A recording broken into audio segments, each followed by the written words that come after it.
Chapter 15. The Advancing Man. What I have said in the last chapter applies as well to the professional man and the wage earner as to the man who is engaged in mercantile business.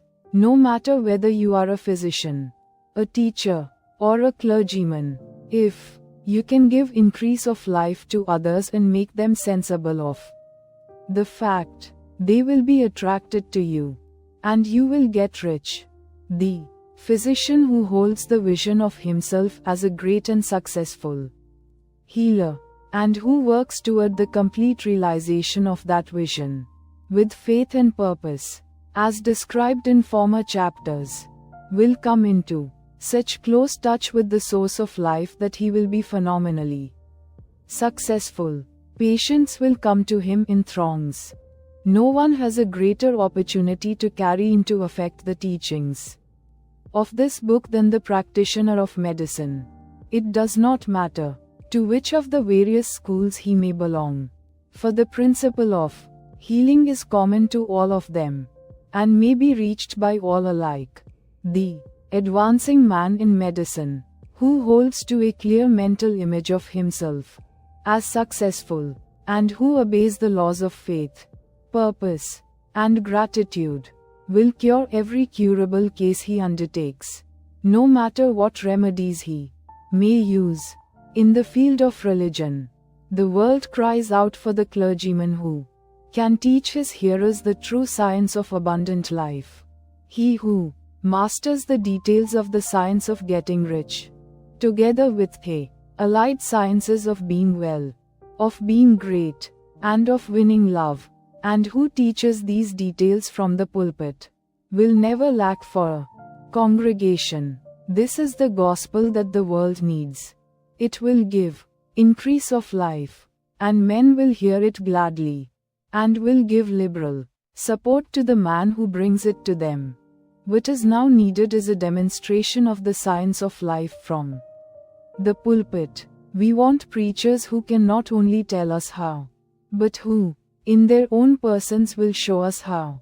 We need the preacher who will himself be rich, healthy, great, and beloved, to teach us how to attain to these things, and when he comes he will find a numerous and loyal following. The same is true of the teacher who can inspire the children with the faith and purpose of the advancing life. He will never be out of a job, and any teacher who has this faith and purpose can give it to his pupils. He cannot help giving it to them if it is part of his own life and practice. What is true of the teacher, preacher, and physician is true of the lawyer, dentist, real estate man, insurance agent, of everybody. The combined mental and personal action I have described is infallible. It cannot fail. Every man and woman who follows these instructions steadily, perseveringly, and to the letter, will get rich. The law of the increase of life is as mathematically certain in its operation as the law of gravitation. Getting rich is an exact science. The wage earner will find this as true of his case as of any of the others mentioned. Do not feel that you have no chance to get rich, because you are working where there is no visible opportunity for advancement, where wages are small and the cost of living high. Form your clear mental vision of what you want, and begin to act with faith and purpose. Do all the work you can do every day, and do each piece of work in a perfectly successful manner. Put the power of success and the purpose to get rich into everything that you do. But do not do this merely with the idea of currying favor with your employer, in the hope that he or those above you will see your good work and advance you. It is not likely that they will do so. The man who is merely a good workman, filling his place to the very best of his ability, and satisfied with that, is valuable to his employer, and it is not to the employer's interest to promote him. He is worth more where he is. To secure advancement, something more is necessary than to be too large for your place. The man who is certain to advance is the one who is too big for his place, and who has a clear concept of what he wants to be. Who knows that he can become what he wants to be, and who is determined to be what he wants to be. Do not try to more than fill your present place with a view to pleasing your employer. Do it with the idea of advancing yourself. Hold faith and purpose of increase during work hours, after work hours, and before work hours.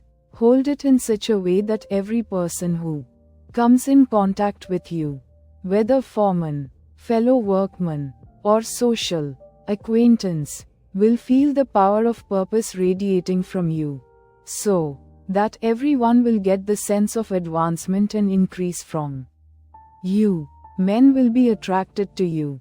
And if there is no possibility for advancement in your present job, you will very soon see an opportunity to take another job. There is a power which never fails to present opportunity to the advancing man who is moving in obedience to law. God cannot help helping you. If you act in a certain way, he must do so in order to help himself. There is nothing in your circumstances or in the industrial situation that can keep you down. If you cannot get rich working for the steel trust, you can get rich on a 10-acre farm. And if you begin to move in the certain way, you will certainly escape from the clutches of the steel trust and get on to the farm or wherever else you wish to be. If a few thousands of its employees would enter upon the certain way, the steel trust would soon be in a bad plight. It would have to give its workingmen more opportunity, or go out of business. Nobody has to work for a trust.